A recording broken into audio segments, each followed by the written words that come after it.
Napasakamay ng mga otoridad ang nakatalang top 1 most wanted person matapos maaresto sa bisa ng warrant of arrest kaugnay sa kasong murder sa Malolos, Bulacan. Ang report mula kay Patrolman Mildred Tawagon.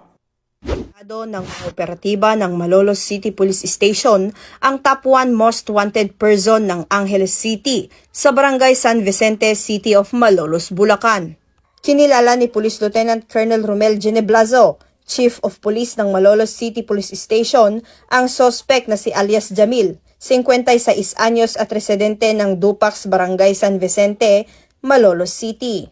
Matagumpay ni sinagawang operasyon dakong alas 6 ng gabi ng Malolos City Police Station tracker team sa pangunguna ni Police Major Alexander R. Ancheta, Deputy Chief ng Malolos City Police Station, katuwang ang mga operatiba mula sa Angeles Police Station 3, Regional Intelligence Unit 3 at Bulacan West.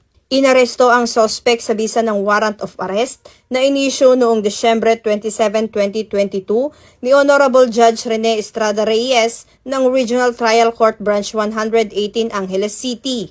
Wala nang inirekomendang piyansa para sa pansamantalang kalayaan ng akusado. Patuloy na pinapaigting ng pambansang pulisya ang kampanya laban sa mga individual na may kinakaharap na kasong kriminal upang mapanagot sa batas at maibigay ang nararapat na hustisya sa mga biktima. Mula dito sa Bulacan Police Provincial Office, ako ang inyong PNN Correspondent, Patrolwoman Mildred A. Tawagon, alagad ng batas, tagataguyod ng Balitang Pulis.